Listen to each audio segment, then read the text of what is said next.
The moment of creation is a form of magic, where an off becomes an on, a 0 becomes a 1, then another, and another, until, deep in the complexity, you discover order, speed, reliability, power. Experience the WD BLACK NVMe SSD.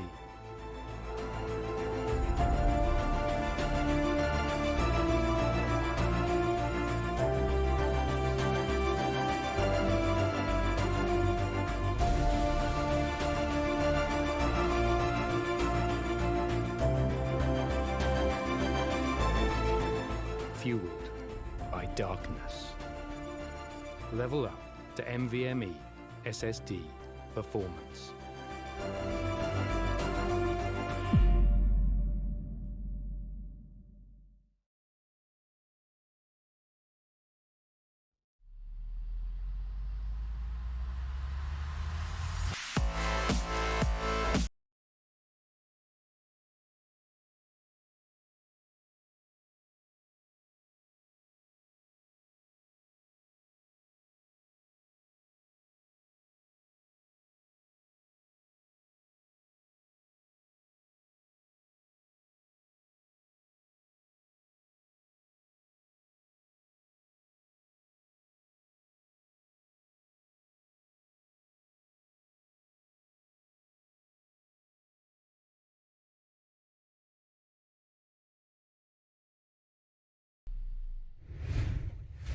Alrighty then, ladies and gentlemen, welcome back to the WD BLACK Esports Club Pro League for Rainbow Six Siege, supported by Ubisoft and in association with ACT Fibernet and AFK Gaming.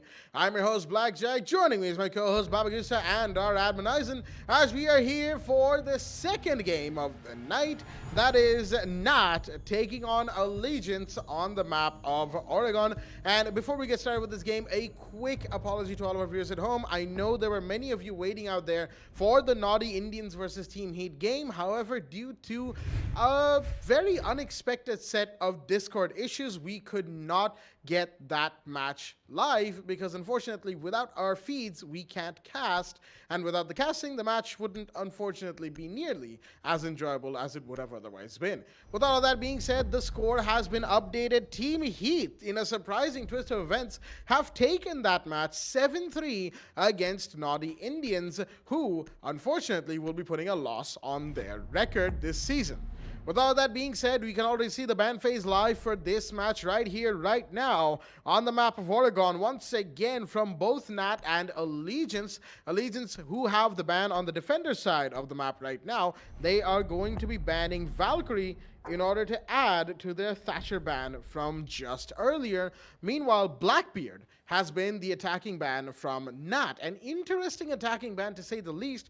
Blackbeard, definitely a divisive operator and a very aggressive and hard to deal with. But at the same time, when it comes to Oregon and when it comes to playing against Allegiance, I'm not sure how much that ban is about to hold up in the face of Maverick, in the face of Ace, Hibana, and many others that you can think of right off the bat. Mira will be their defensive ban. Another very interesting one. Seems like Nat does not want to play with or against the Spanish defender. With all of that being said, Blackbeard, Thatcher, Valkyrie, and Mira are the bans today, and let's have a look at both the rosters that are here in the lobby for all of us as well. From the side of Allegiance's attack, we've got Buckshot, Malakran, Arrow, Big Bass, and Fallen. And from the side of Nat's defense, we've got Drish, Desi, Dizzy, Tandon, and Roni the Simp, as we'll be heading into second floor kids' dorms in Dorms Main Hall. And I've kept the man from the mic long enough. Baba, how do you do today? I'm doing great with Jack, and with the match that we're going to see against, although we do have to apologize yet again that we did not get to, cast on the previous matchups, but we are back. Allegiance versus Nat on map Oregon. Second focus will be the site, and talking about Team Nat on the defender side, they did, however, go up against Static Gaming and win 7-5 with amazing performance coming in from Drish as he performed an ace, and also the entire team as well. Roni the Simp, the Tandon, DZ, an excellent performance on their hand, and they're willing to go up and beyond. With that, we'll see how well that they're going to be performing on the defensive side. Second floor kids, the site, and talking about the ban phase, the only thing that I'm kind of interested to see upon would be the Blackbeard. With that, the attackers still have access of the Capitao, the Maverick, and also the Nomad, which can be able to use her air jabs to make sure that they would be the defenders would have a lot of problems dealing with the air jabs. And with that, on the side of attackers, we won't be able to see a Nomad being picked, but we do see Fallen playing as the Maverick. His main objective is to go towards the big tower to open up the attic walls. We do see the Ash playing near the stage to provide some cover for his teammates and the defenders, especially the shotgun players, the Mute and the Smoke, who is trying to take out, is trying to make lines of sight and also the rotations as best as possible. With that, almost sees Ronnie the Simp almost trying to get the head off of the Maverick, but he wasn't too quick on his trigger finger, which would give Fallen an opportunity. With that, the flashbang will be thrown, will be able to blind. No, he does not. Ronnie is still have his vision. It's only going to be a matter of seconds where the defenders, actually the attackers, make the mistake, and looks like Ash will be able to figure out one of the defenders' location. And looks like Ronnie is going to win that gunfight. Ash goes down. Buckshot is going to need to rethink of his abilities in the next round. But for now, he's only going to be giving information instead. Fallen with the nade. Will it connect? No, it does not. With Ronnie rotating back from the meeting, he will be in a decision-wise to either go to the big tower stage or just wait for the attackers to push in. We do see a C4 coming in from on the side of the defenders. I believe that would be from Drish. It looks like Melakron will be doing quite a lot of damage right from the trophy entrance. It looks like Big Base going to eliminate Daisy. The player who was trying to deal quite a lot of damage to Melakron won't be available. With that, Tandon is going to reposition himself right from the wide stairs as Dresh, with a good amount of angle being placed right from the doms. He's going to wait for the attackers to come by with his SMG-11. It's just going to be a matter of time where they won't notice it. He actually sees it. The A's trying to go for the contest, but sadly enough, he's just going to fall back. Meanwhile, the Maverick goes down as Dresh eliminates Bakran as well. Big Base eliminating Tandon 69 as Ronnie starts to creep up right from the attic as Big Base gets a triple kill with his SMG, eliminating DZ. But here comes the refrag right from the sledge as Ronnie gets the double kill. 1v2 situation on the side of Allegiance, and looks like Arrow will proceed to plant near the side. The defenders don't know about this, in which Allegiance has the opportunity. Postman situation comes in from the attackers as Nat needs to retake the site, with Ace playing also very also very far right from the side. He's actually thinking of relocating himself right from outside as Dresh is going for a run out. No, he does not, and unfortunately we do see Big Base disconnect. With the angle being made from the ace, he has a really good position. All he has to do is to be careful, but his positioning will be compromised. He has the angle. All he has to do is wait for the defenders to push in, and he will do exactly that. Time is against Nat as Allegiance is taking things under control. That 1v2 situation, the plant will cause detriment for him as Ron Vincent tries to get it. No, he does not. 1v1 situation. It does not matter. A good hold from the ace as Allegiance will win round 1, second floor kids. As we take a look at it in the ACT Fibernet instant replay, Nat had the upper hand. They even eliminated a total of 4 players on the side of Allegiance, but not having any information on where exactly the ACC had the diffuser in hand. All he had to do was to plant the diffuser and get a perfect angle, in which he did, wasting the time for the defenders, and they will get their first round win. As we proceed to round 2, second floor kids will be the site, and looks like Allegiance will be one man down. Well, this is a little unfortunate for Allegiance's attack, ladies and gentlemen. Big Base, he did disconnect in the middle of the previous round, and so far hasn't managed to quite come back yet. Drish, in the meanwhile, will be taking a 6th pick out of the Mute into the Mozzie, and we are probably going to go into a rehost in just a quick moment as soon as the attacking team sees that they can't get their 5th back. However, However, ladies and gentlemen, that was a good hold from Arrow, mind you, right towards the end there. Going onto the small tower roof was a very, very good play.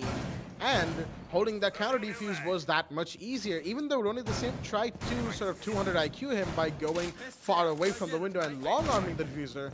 That range was a little too long. A little too short, excuse me, for the defenders to take advantage of. In the meanwhile, we've got a excuse me, right there. We've got a bit of a confirmation that Big Base has had a power cut, so there is no need for Rios because he cannot join back in right now. And well, Allegiance is just going to have to wait until they can get their 5th player back, and hopefully for them that is soon. Action phase of round 2 is already underway as Nat's defense didn't exactly look all too spotty, mind you, in that last round. They did well for whatever they were trying to accomplish. It just so happened to be that they did not have enough intel on that last plant. And not having intel on the last plant is what cost them, so maybe they'll need to buff up their late round hold, towards that big window area. Meanwhile, we saw the Zofia already going for that vertical clearance on Roni the Simp, the Bandit, as there is a pest, a Mozzie pest, stopping Malakran's drone from getting into bedroom.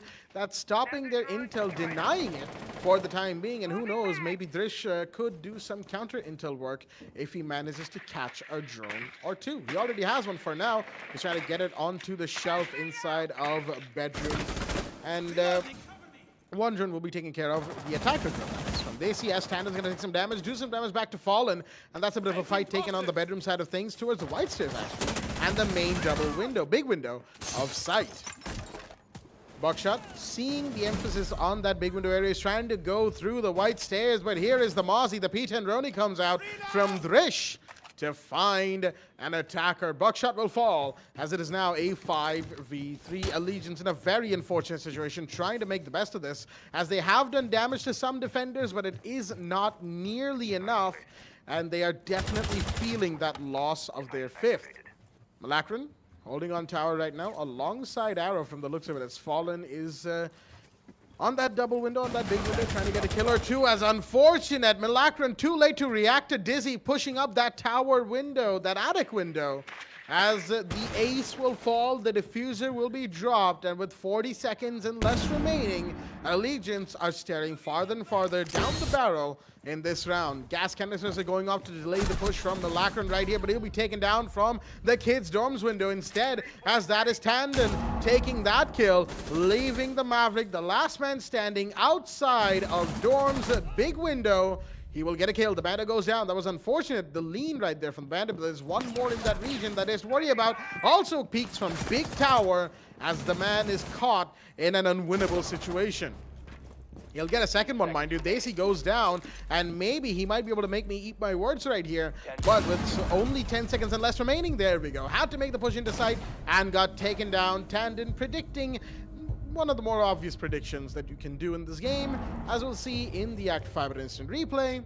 The Maverick tried to get in, tried to clutch, went down fighting for his team. Round 2 goes the way of Allegiance, of Nat on the defense, as they will now move to basement laundry and supply room in round 3. Well, an impressive defense on the side of Team Nat. They did get a total of 2 to 3 early kills on the side of the attackers. But for Allegiance, having a lot of problems to deal with, they are in a disadvantageous 4v5 situation. Although their attack coordination did work out well, but they did not expect to see such sheer aggression coming in from the defenders. Do see A6 coming in from both the teams. Allegiance, Fallen switching up for the Maverick to the Jackal, as well as Daisy switches from the smoke to the Vomai. Not quite sure why you would 6-pick from a smoke to the Vomai, knowing for the fact that smoke is considered to be one of the most highly played operators with a total of 3 smoke gas canisters, but it had to be done. I mean, it even includes Vomai to be in the meta as well, thanks to his deployable shield and a total of 5 to 6 magnetates to prevent the attackers to take out those deployable shields. We do see Drish with the Electro Claws, the Kaid, and also I believe he has the TCSG in hand, so we won't be able to see him using the AUG 82. Actually, he AUG A2 or AUG A3? I kind of forgot about that. But yeah, talking about that, he'll be able to make his rotation right from the blue bunker, followed up with the deployable shields in which Wamai will be there to hold that angle, and with Tandon finishing off with the reinforcement of the hatches from freezer, meeting room, and the main entrance. With that, action phase will commence. Buckshot will proceed to open up the barricades on the side of blue room, as their teammates will be start droning it off from the main part of the buildings in which they need to drone. One would be the big tower stairs, one would be on the meeting room to provide some good amount of information here. DC will get caught from the flashbangs, so he needs to be careful to be in cover, or else he won't have any confirmation on get those kills. With that, Buck melees it and gets the shot as he eliminates Drish. One player on the side of Team Mad will be eliminated, and that would be Drish, who was not having good amount of information, knowing that he was all by himself from the big tower stairs. And with that, Allegiance, they did converted it into a 4v4 situation. It looks like Tandon 69 will be able to get quite a lot of damage from the Ash's R4C carbine. And with that, it's just going to be a matter of time where the attacker starts to push in. But for now, they just have to drone out to get those information on what exactly the defenders are going to be playing with. And Jaeger thinking of going very aggressive right from the big tower stairs. He doesn't want to stop at all. He might be able to get this kill, and looks like he'll be able to deal a bit of a damage from Milakram, but the Zofia will be the one to win that gunfight, and 2 kills right from the boiler. Tandon and DZ goes down instantly with those total of 2 kills, as the Wamai made a bad decision there, as Arrow will be there to eliminate DC, making it Ronnie the only operator left, has to clutch it out on a 1v4 situation. On the side of Team Allegiance, this is going strong, although they have to get the control of the site just yet, and Buckshot will be there to get the final round as he eliminates Ronnie. Allegiance with a flawless round, winning round 3 on Basement Laundry, as we take a look at it in the ACT Fibernet instant replay. Well, as we proceed to round 4, Nat is having a lot of problems dealing with, although they did win on second floor kids with their pure aggression. They decided to keep pressuring the attackers even on round 3. We did see the Jaeger decide to go aggressive right from the big tower stairs. Although he almost get the shot towards the Zofia, he got concussed, in which the reason why the Jaeger had to lose that gunfights towards Zofia. And the second where Wamai decides to go fully on aggressive to try to take out the ace, didn't work out well. And the body started drop on the side of Nat, and Allegiance got the upper hand. And with that, round 4 will commence. Basement Laundry will be the side. We do see a 6-pick yet again from Milakran as he switches from the Jackal to the ace. Interesting play right there in that previous round from Milakran. Came down that back stairs like the thunderclap of Thor and found a couple of very key kills for the side of Allegiance. Not losing bodies like that, they will need to try and not do that. They'll have to try to not repeat those mistakes. And once again, we're seeing a lack of a smoke on Basement Laundry. Usually when it comes to Basement Laundry of Oregon, you always see the smoke, but it was not to be for the side of Nat, as they have instead decided to bring in the Bandit and the Kaid alongside the Legion and of course Wamai. Attackers must locate and defuse a bomb. Investing more on the electrical interference to hold down the side of Blue Bunker and maybe even the White Door. Unfortunately, they are not going to do that. They are actually doing that, but they're not bringing the smoke and, deciding to bring in the Legion and the Bandit. In the meanwhile, Blue Bunker will still have a hold in there as the Jaeger goes for a big peek right there. Drish is going to find one as Arrow will fall, but he's going to get refragged onto instantly by Buckshot in a tower. Interestingly enough, that operator going down, Drish going down, is going to be very important for Allegiance as Dizzy, unfortunate, he's also going to go down on tower as Buckshot finds 2, and the Ash is doing some big damage right now for the side of Allegiance. Nat caught in a bad situation as losing the Kaid on the tower stairs, not what they needed. After losing Drish, I was just about to say Drish is a very important player for Nat to keep alive, even if he does go on the roam, and a roamer's job is to waste time at any cost, even if it is their own lives that get taken. Their job is to waste time, and unfortunately Drish wasn't able to do that. Dizzy decided to take up that mantle by holding down tower stairs, at least for a little bit. And he got taken out as well.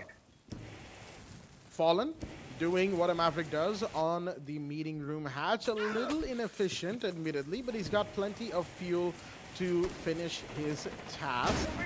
There we go. He will not...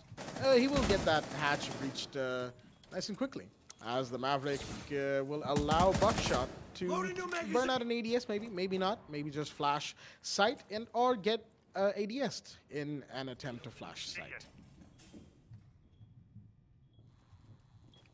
I'm not entirely sure what I said right there. That's why I had to take the pause. There was a lot of attempted jokes flowing around in my head, but I decided not to say any of them and ended up with a very weirdly constructed sentence, ladies and gentlemen. I do apologize for that. As 50 seconds and less remain for this side of Allegiance. They have to get in, and interestingly enough, after taking those very important kills earlier in the round, they haven't made any single headway other than getting that meeting hatch broken, and that is probably going to contribute to them not winning this round unless Buckshot has something to say about it. He's going to find one, but Tandon finds two, and Daisy will push up in the meanwhile. That is huge from the side of Nat, as Tandon just went haywire with that SMG on the Legion, and Daisy coming around from Blue Bunker, taking the last kill, as we'll see in the ACT Fibernet instant replay. Beautiful round from the side of Nat. Beautiful end round, shall we say, as without the attackers lining up like that and without Buckshot realizing what happened, that round would not have gone that way at all. Round 4 goes to the side of Nat, as it is now 2-2 equalized, going to round 5. Well, an impressive performance from Tandon. Getting those 2 kills was an important task for them, knowing for the fact that Allegiance already had the upper hand, especially Buckshot getting those 2 kills right in the early amount of rounds. The only problem that Allegiance has to deal with is the late rounds. We do see SSP coming in from Drish as he switches from the Mozzie to the Vigil, which would give attackers a lot of problems dealing with that roamer. His gadget will be able to conceal his location even if the attacker tries to drone, and that would be a much advantage for him. The only problem is he just needs to make sure that he doesn't get baited off, or else it could go on the favor of Allegiance. So coming back to the Allegiance's point of attack, we did see them winning 2 rounds. First was on round 1 second floor kids, and round 3 basement laundry, in which on round 3 they were in a 4v5 disadvantage. They did, however, make some impressive plays, especially Milakron and Buckshot, who did all they could, getting those early kills as best as possible. But right now, they need to be careful of Nats' aggressive plays, especially that spawn peek that we're going to witness from the Vigil. Does the attacker knows about this is the biggest question. Well, actually, Drish is going to go in a different spawn pick. That would be right from the armory hallway window, and Drish wants to keep that aggression going. Won't be able to get the players confirmation just yet. He's just pressuring the attackers so that they'll be able to waste a lot of time just holding the angles and just droning it out on that specific location so that they'll be able to eliminate the main problem at hand. DC playing also very close from the reinforced, actually not from the reinforced wall, it should be from the master bedroom, which is playing also very close at. With that, Drish will be in kitchen doing his job, irritating the attackers, especially 2 of the the hunters. That would be Buckshot and Milakron, who is trying to complete their job as soon as possible. But looks like they're having a lot of problems dealing with, so they'll just decide to mainly focus on the site for now. With that, the walls at the floors of the second floor kids will be open, as Fallen will continue his work opening up the attic wall. With that, the Zofia, I believe that was the Vigil, using his impact need to make line of sight right from the window. Not quite sure why he would do that, because a total of 2 bandit charges have been taken out, which would make life easier for the attackers to go on to open it up. With that, the Dronak will be able to detect where exactly Drish's location is, and they will proceed to eliminate him. Sophia with the push. Does he know that there is a Vigil playing on? No, he does not. He's going to lose that gunfight, and Milakron, he will go down and make it to a 3v5 situation. Nat has the advantage as Desi eliminates Arrow as well. The hard breacher and the soft breacher won't be available as Drish rotates back himself in the kitchen, thinking of going for a roam, actually for a flank yet again from the big tower stairs. But we do still the Maverick trying to melee it out right from the attic, but unfortunately it's not going to work out well. Team Nat winning round 5 on second floor kids. as they will be the one being in the lead. And unfortunately, we have to go for a rehost. And with that, an impressive performance that we do get to see from regions, but unfortunately, Team Nat is definitely Nat giving them a good day for them. 2-3 is the scoreline, and Nat winning a total of 3 defense rounds. We might be able to see a 3-3. We might be able to see a 3-3 equalizer on the side of attack. Absolutely. Who knows? With Allegiance taking this rehost, they might just be able to shift things around, coming back with all of their players as soon as possible, and bringing in that fifth might just be exactly what they need. Big Base coming back is what they want to do right now, and they don't want to lose too many rounds to Nat before Nat starts running away with this game. The rehost has been taken, as we will be right back, of course, with that round situation that is 3-2 in favor of Nat right now. After that last round win on second floor dorms, which was pretty interesting, with the visual roaming below, seemed to be wasting quite a bit of time and ended up finding Malakran, even though he took quite a lot of damage in that exchange, mind you. It seemed like maybe the refrag game might be in again from the side of Allegiance. It was not to be, as they kept getting taken out one by one, could not refrag in time, could not find the kills, and they got taken out in that round. And overall, just the back and forth between Nat and Allegiance today has been pretty interesting, to say the least, because both of them, they've only made very few mistakes, but the good thing about both of them is they're capitalizing not only on their opponent's mistakes, but they're seeing what they're doing in each round and changing things around accordingly, trying new things, trying different things as and when required.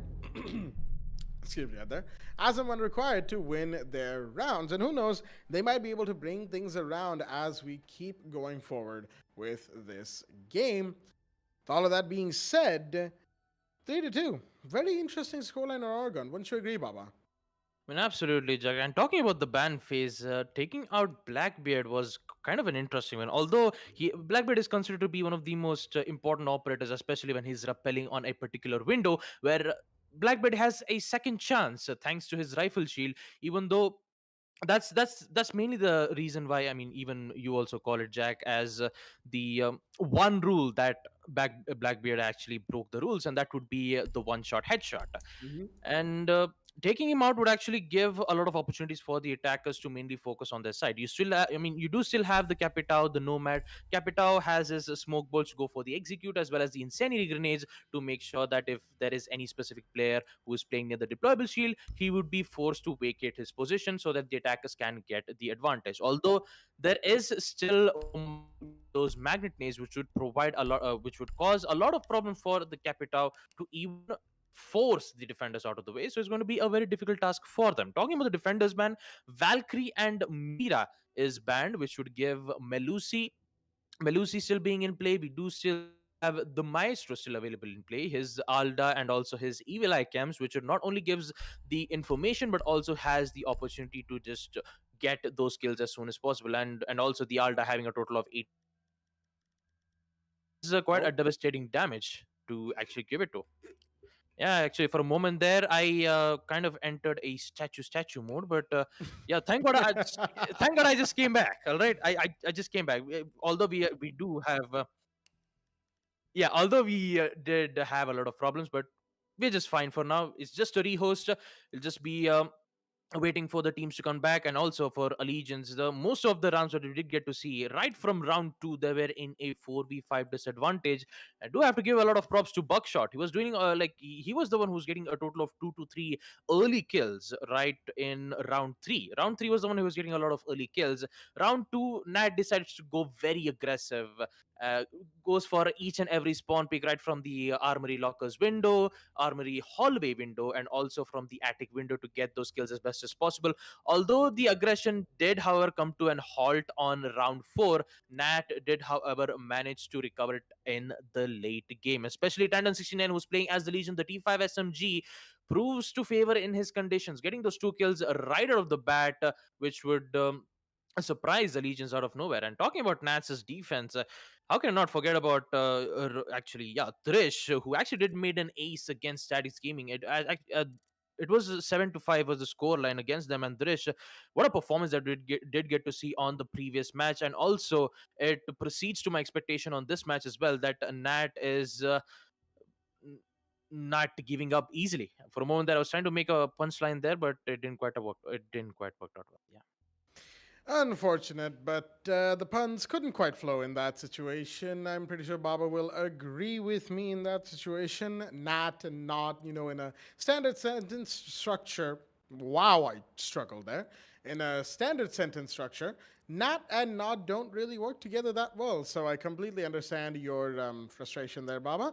Some puns just aren't meant to be.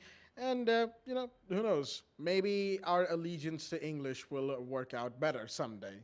With all of that being said, it looks like Big Base has managed to reconnect to this game. That means Allegiance themselves will be having a full 5v5 coming back against Nat. That is right. Allegiance now stands a much better chance with their full team now in play against this defending team. And mind you, we will come back on round 6, the last round before role swap, in a 3-2 situation that favors Nat. They are the ones in the lead, but with all 5 attackers, all 5 members of Allegiance in play once again, that status has never been threatened as hard as it is now. As the match will come back live on your screens in a quick moment. Oregon is coming back, ladies and gentlemen. We're just making sure that everything has been set in place properly before moving forward with the game.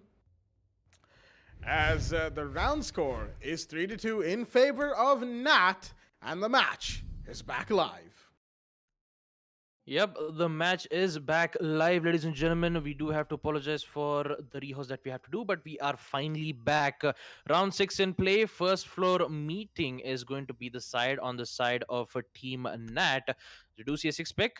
The Maverick will be shifted from the Nomad, followed up with Roni as he switches from the Bandit to the Capcan. It's been a while to see a Capcan being picked for a lot of matches that did get to cast. We didn't see a lot of Capcan being played, but now you're actually going to see him. His EDDs, the attackers needs to be cautious and attentive to each and every door frames and make sure that they'll be able to take out those traps as soon as possible. If they do not, well, they'll be able to deal a total of 70 damage, followed actually 60 damage. I do have to apologize for that, in which the attackers only have a total of 40 damage remaining, and they have to be careful if they do decide to go aggressive.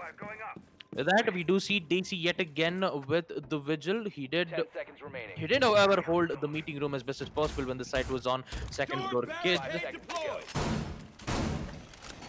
Yep. So, talking about the match in hand, we do see Trish playing as the castle. Those armor panels will be able to provide some cover for the defenders and also good amount of rotation holes so that the attackers would have a lot of difficulties on what kind of plays or rotations that they'll be able to make. We do see Big Base finally back in action. Will be playing as the Sledge this time, as the attackers will decide to drone out the big tower, making sure that there won't be any surprise attacks from the defenders.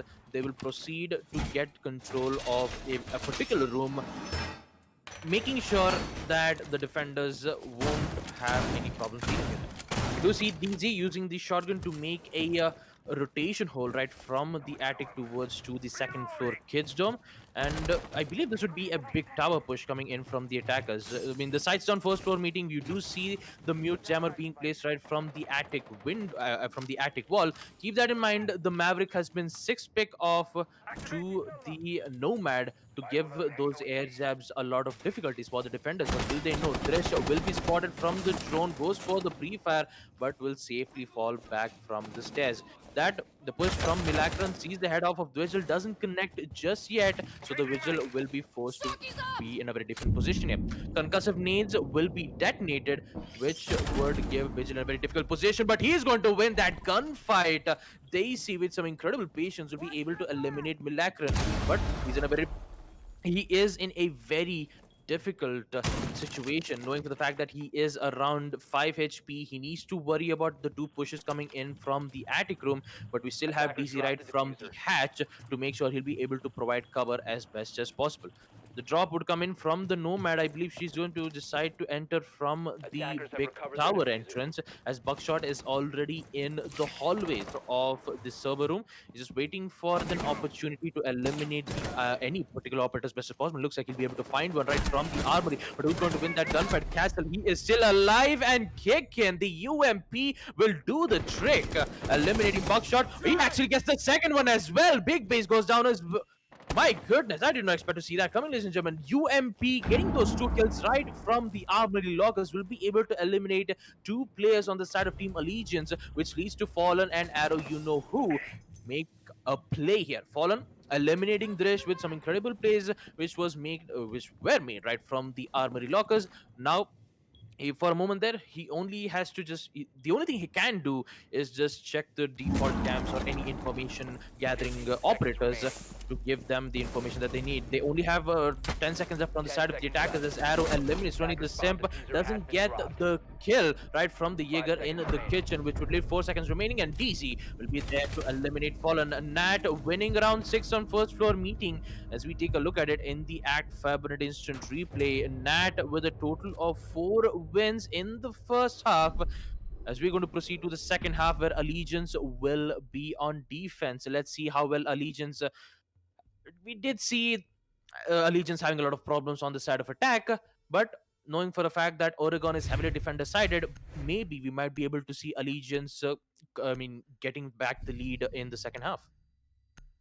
Whether or not Allegiance is able to pull off a lead in the second half, we will find out, ladies and gentlemen, in a quick moment, as Nat have taken a good lead, going 4-2 up onto the attack, as Malakran and Tandon, are going to take a couple of 6 picks, 1 into the Bandit and 1 into the Jackal. Second floor dorms is going to be the site Attackers need to of locate and defuse choice bomb.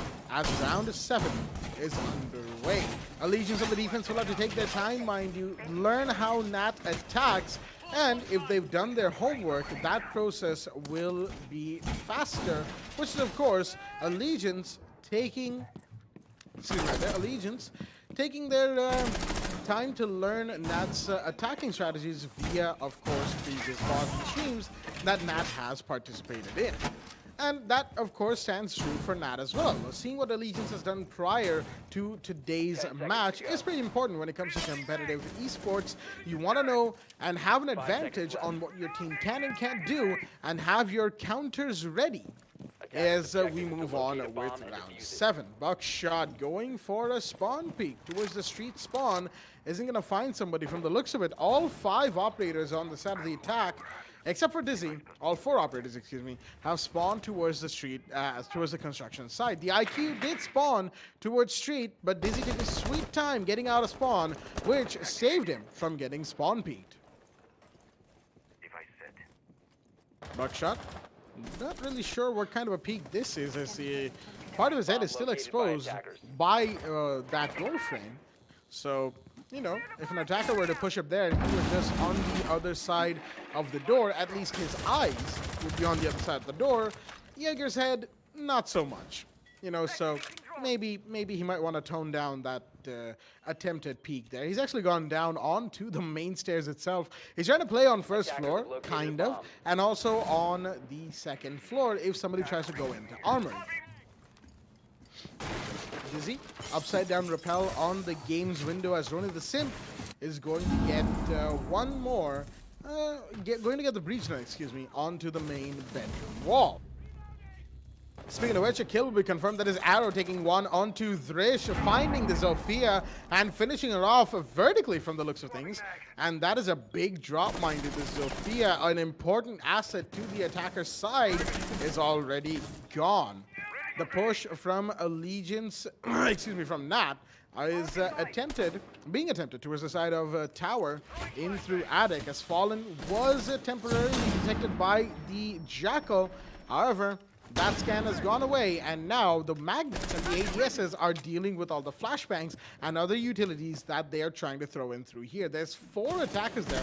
Make that 2 now, as they have shifted around and decided, all right, maybe this place is not the place to push, and maybe we might be better off redistributing our resources elsewhere. Fallen, however, is still eager to take this fight, as the Jackal is going to rotate out of tower into that balcony area outside of Attic. A gas grenade goes out in the meanwhile on towards the Kids' Dome's window to stop a push coming in, possibly from Roni the Simp. Fallen, he still got support from Buckshot right next to him. Both the Denalo operators looking that way, as Roni the Simp and Dizzy have relocated towards the main window, and that's going to be heard out as it'll be gassed off by the smoke once again. And slowly but surely, time is being wasted. Nat doesn't have too long to get in there, as Big Base is going to make it even longer by finding 1, maybe 2. But there's the Wamai going down in the meanwhile, as Dace is going to take that. Roni the Sim goes down, and there's Malakran to swing around the deployable shield inside his sight. He's going to find Dace, and we'll see that in the ACT Fiber instant replay. As coming around to the defense, Allegiance has taken round 7 in a very emphatic show of strength, saying that we are not about to back off, not in the slightest. It is 4-3, still in favor of Nat, who now hold only a flimsy 1-round lead going to the 8th round. Well, 8th round, Basement Laundry will be the site on the side of Team Allegiance. A wonderful performance from Big Base, the MP4, actually the MP5 in hand, eliminating a total of 3 players on the side of Nat, did give them the hope to win this round. We do see SXP coming in, as Milakran will switch from the Legion to the Mute. The Jammers will prove to be quite efficient, especially when it comes to denying any hard breaching utilities right from the walls. With that, preface will be in play. We do see a smoke being played right on the side of the defenders, followed up, the smoke having a deployable shield and a total of 3 smoke gas canisters. He'll be able to hold his position right from the blue bunker That the normal routine for the defenders is to just place their utilities, reinforce their walls, reinforce their hatches, so that they'll be able to finish at a due moment time. That would be a total of 30 seconds for the prep phase, and when that comes to an end, the attackers will spawn, in which the action phase will commence. With that, a good amount of, I would say, gunplay that we did get to witness on the previous rounds and second floor. Kids, Allegiance, they just have to do it again so that they'll be able to equalize the round count against the attackers. With that, action phase will be in play. We do see a total of 2 hard breaches. Tandon 69 playing as the Hibana, popularly called as the Queen of Opening Hatches, and also the Thermite, in which Ron is a simple be playing. We do see a heavy emphasis on providing a lot of aggressive plays right from on the side of Team Nat, making sure that they'll be able to eliminate the players holding in Boiler, and that confusion will be able to work out quite well for them. Trish eliminating Fallen, and Buckshot with the instant refrag. With that, the angles being placed from the attackers was so good that they did, however, get that 1 kill, but that instant refrag will immediately make it to none. Tandon opening up the hatch, already opened up the hatch, brought up with a total of 2 flashbangs, as Buckshot gets yet another kill right from the Boiler. DZ goes down, a total of 2 soft breaches. The Sledge and the Ash won't be available and won't have the opportunity to take out those deployable shields, which would prove Nat having a lot of difficulties dealing with those defenders. Buckshot, thinking of almost about to get the head of the particular player, was about to rotate back from the blue bunker entrance, and decides to rotate back from the big tower stairs to make that angle of sight yet again to hopefully eliminate the Jaeger. Ronnie will be able to detect where exactly the Jaeger's positioning is, but he'll just fall back to the freezer room instead. No, actually, he's just back to the boiler room. He's just waiting for the opportunity to come back. No, never mind. He's just back to the freezer again. And looks like Desi will be able to take that advantage. A big base goes down, and also the Jaeger gets a double kill on the side of Team Nat. And the 69 taking quite a lot of damage right from the blue, and looks like the entire team starts to fall back. 2v1 situation. Make that 0. Allegiance, an impressive play thanks to Arrows. SMG 11 plays. They're going to win round 8 on Basement Laundry.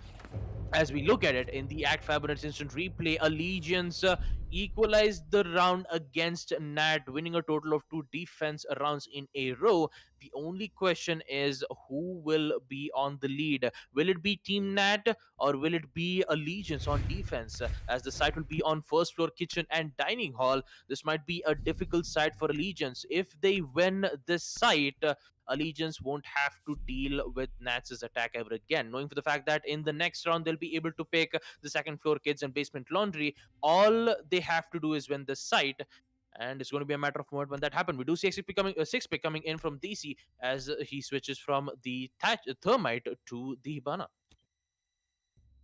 Going out of the thermite into the Hibana, bringing in the more versatile hard breacher out of pretty much the entire hard breach set that the attackers have between thermite, Hibana, Maverick, and Ace. Although currently Ace can give Hibana a slight run for money, given that he is a safe long distance hard breacher. And he makes, he used to make hard breaches about the size of a standard thermite hard breach. After the nerf, not so much. He's more comparable to Hibana's hard breaching capabilities, but Hibana still is the undisputed queen of hatches. Outside of, maybe Maverick being pretty efficient with his blowtorch fuel. So there's quite a bit of versatility in there already, and with the upcoming change to Hibana, allowing her to manage her Exkyros pellet output, that is going to be a fantastic time for Hibana mains in the competitive and outside of it, because I believe people can already think of a particular hatch impact trick denial in a certain map in competitive Rainbow Six that is going to be a lot less impact trickable just in general because of that change. That is, of course, Clubhouse Kitchen Hatch, ladies and gentlemen, for those who couldn't quite catch on. I tried to make that a little obvious. Anyway, the point at hand is upcoming changes to Hibana. Very, very good change, but it's not here yet. We still have to wait about a month for it, but Drish is not going to wait any longer and finds Malakran. That's a big drop right there. The Wamai is gone, and this is already planting. Hello, where is the site emphasis? There is none. They're all playing off site, and they have been taken by surprise. Drish finds a double, and now it's a site retake as Daisy impacts into site, gets taken out by... Big base impacts into site, gets taken out, and Fallen now trying to push alongside the mute arrow. They can only do so much as the Ash is watching that door, guarding it. Fallen's gonna go around, but can he find the kill? Yes, he can. Thrish finally falls. It's a 2v4. They've got 20 seconds, and they need to get in and get in quickly, and it's a very strong hold right now from the side of Nat as the IQ will find 1 and 2. Fallen and Arrow will fall as Nat will take round 9 in a spectacular rush straight through tower, and one man taking control of second floor from the looks of it, as that, oh boy, that was very unfortunate for the side of Allegiance's defense. They left side completely unchecked and tried to go for a big extended heavy roam. All of the rotates, all of the utilities, none of that meant anything. As Nat, they just went into sight. Yeah, well, they just went into sight. All Team Nat had to do was just enter right from the big tower stairs, gets the access towards the kitchen, and they just plant just like that, giving Allegiance not even a time to react. Having a total of 40 seconds left, they couldn't do anything about it. As we proceed to round 10, second floor kids will be the site. And with that, Team Allegiance, according to their defensive rounds against Team Nat, they've successfully defended on second floor kids and basement laundry. The only problem is if Allegiance makes a little bit of a single mistake, it's going to cost a lot for the defenders. Although the only problem for Nat was on the late games, where it did see Melusi with the MP5 getting a total of 3 kills right at the execution phase. Will it happen is the biggest question. We do see Arrow using his shotguns to make a rotation hole. Not quite sure why he would take a lot of time to take out the walls. It should give them a access to go through a particular place. With that, we do see Buckshot thinking of going for a spawn peek right from the second floor master bedroom window. He's just waiting for the attackers to push in right from the street spawn. The gunshots will be heard, and Jaeger will fall back. With that, DZ will be able to make Jaeger flee away, but looks like the attacker, that would be the Ash, is already in the white stairs. He's waiting for the perfect move to come in, but the Jaeger already knows what's going to happen. That's actually not the Jaeger. That would be the Melusi, detecting where exactly his positioning is. Followed up with Drish starts to become aggressive, using the breaching charges to make lines of sight right from the floor. Would be able to give him a lines of sight. Although the only problem is the attackers need to have patience for the defenders to come in. With that, the repel will appear on the side of the attackers. That would be the Zofia right from the windows of Cage, trying to take things under control. But looks like the heavy push that it's coming on the side of Team Nat is unfortunately halted because they have to open up lines of sight. That would be the hard breaches, and the Ike will be able to eliminate the bandit charges, followed up with the exothermic charges from the thermite. And with that, C4 will come in from the bandit, won't be able to get the casualty just yet, but the wall is successfully breached, with Milakron having to worry about a total of 3 angles. One from the white, one from the breached wall, and one from the window. And looks like the rest will be able to eliminate the important player. Big Base was making quite a lot of praise from round 7, but unfortunately he's not going to be able to make it. Ronnie on the other hand eliminating Milakron right from the second floor. Kids box shot with the push. Does he know that there's white stairs push? No, he does not. Ash will get the kill as Drish gets a double kill. A heavy push comes in. The knife from Drish will be able to get the confirmation, followed up with the 4K from the Team Nat as they will win round 10. A flawless round coming in from them as we take a look at it in the ACT Fibernet instant replay. Round 11 will commence. Nat is on match point. We'll see what's going to happen in this next round. Well then, looks like Nat's attack has finally picked up after taking 2 rounds to learn exactly how this side of Allegiance likes to make their defense. They have decided enough is enough. It's time for the match point, and they have taken it in style. Drish with the push into sight. Oh, that knife. That was a little bit of disrespect right there against Allegiance. That 3K finish, ladies and gentlemen, is one of the ages, as only operators with that 3-speed quickness are the ones to usually do something like that. You wouldn't catch a fuse getting in, knifing somebody, and then getting the final kill. It's more likely Ash would be the one to find those kind of kills, especially in this sort of a circumstance. With all of that being said, Allegiance find themselves in a very tricky situation, because if they lose one more round, that is it. That is not winning this game in a sudden hailstorm turnaround.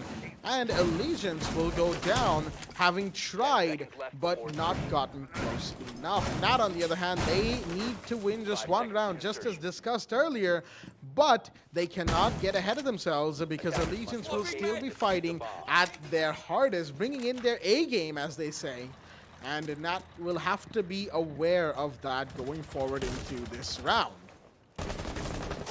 Drish already deciding not to break the barricade fully. Is he going for a rush into sight? I think he is.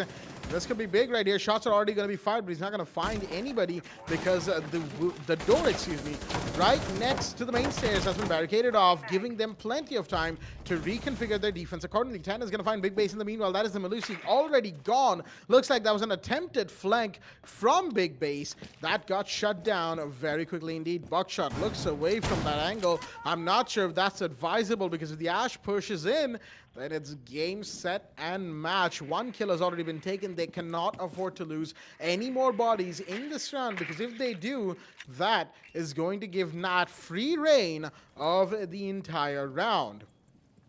Tandon comes in down the main stairs right by the laundry door. He's got to be careful, mind you. There is an SAS operator fallen very close to that site entry door with a shotgun as Buckshot on the roam right now. He's on the prowl, sees the drone. The drone probably saw him, and he's going to have to fall back as the attackers then are reconfiguring their push and deciding, all right, let's get this Jaeger taken care of. Will they be able to? The IQ doesn't quite find him. Dizzy will instead go down, giving the call out to his teammates as Buckshot is now about to be pushed from 2 sides. Tandon and Drish trying to find this defender, as Drish is trying to go around and do a little bit of soft breach as he goes. But is that going to be what he needs to do? He's going around from the small tower door. That might be exactly where Jaeger's looking. Tandon's the other way, though. And there goes Buckshot, falling finally. But that is plenty of time wasted, mind you. There's under a minute, almost under a minute remaining for the side of Nat. Unfortunately, Allegiance, time might be on their side, but the body count is not. 3 versus 4, and they are going to lose another one. Fallen goes down, make that a 4v2. Nat is taking the advantage as Drish finds another one. Arrow will fall. It's all down to Malakran. 1v4. Can he do it? It's all down to him. The last hope for his team as the attackers are slowly closing in around him, and it's going to be Daisy with the goo mine in his shin. The Zofia is going to be the one to finish it all off, and not even caring to take that goo mine out. They will finish the kill instead, find the source of the problem, and nip it straight in the bud. As Nat are going to walk away with the map of Oregon in their pockets, 7-4. After Allegiance, they had a little bit of hope in the middle. The mid-game seemed like there might be a comeback from them, but it was not to be for the side of Allegiance. They got taken out swiftly and quickly, with Nat taking 3 back-to-back rounds, and that is Oregon already taken care of, 7-4 to Nat. Well, Drish with a total of 11 kills right from the attack phase. What an impressive plays on the side of Team Nat. Although Allegiance, they were in a bit of a trouble right from the first half, where we actually did get to see a rehost where Big Base were back in the game, and he actually did make some impressive plays right from the 7th round, where he was playing as the Melusi MP5 in hand. He did all he could. He did get at least 2 wins right in the second half, giving Allegiance a score equalizer, and then out of nowhere, it was on round 9 where Allegiance defense starts to fall off. And with that, hopefully we are hopefully ready to go for the relive the moment. So let's go. I mean, before talking about the relive the moment, I actually do want to talk about how well Allegiance did hold out on the side of attack. And yeah, I guess the relive the moment is turned on by now. Yep, with that, let's go back and what's the highlights and what exactly happens in the first round. Second focus was the side Allegiance, were in a strong start. With the ace planting the diffuser in a 1v2 situation. He had the time in his hand. All he had to do was to just waste the diffuser time, in which he did exactly win on round 1. And then for the past 2 to 4 rounds, Allegiance had to deal with a 4v5 disadvantage, where they did, however, recover it extraordinarily well right from round 3. All thanks to Buckshot and Milakran, who did all they could, getting those 2 to 3 early kills. And this was round 2, where Team Nat decides to go very aggressive, spawn kills each and everywhere, and then followed up pre-fire right from the window to get that final kill. And round 3, Basement Basement Laundry was the side where Allegiance tried to hold their ground as best as possible, but could not. They could not, however, handle the push that Team Nat was doing. It all ended up in a 1v2, but the attackers did, however, handle it out in a flawless round. And then in round 4, it was Basement Laundry, and for a total of 3 defense rounds in a row, Nat, however, handled it out pretty well. So, talking about the second half, Jack, we did see a Allegiance winning a total of 2 defense rounds. So, would you care to talk about that? I absolutely would. I actually almost forgot that my mic was muted and I was about to start speaking, ladies and gentlemen. But just like Baba asked, I will in fact be talking about those 2 defensive rounds that Allegiance did take. And we're about to get to those actually right now, as this round from the side of Allegiance's attack, well, round 6, unfortunately, was not to be for them, as Nat just kept taking them down one by one. Their defense has been pretty good today, Nat. Only 2 rounds and a couple of shaky patches here and there. Other than that, they've done well to accomplish what they have tonight. Round 7 and 8 went the way of the attack of the defense, of Allegiance, as Big Base, he was doing what he could, as was the rest of the team. And Desi, he was the only one to try and put a dent in that. He was not able to do much more than that, mind you, because he got taken out early. And then you have round 8 itself. After Nat had pulled ahead for so long, it was time to equalize, and the side of the defense knew it. And then, unfortunately, they looked like they might lose it because of Daisy's plays.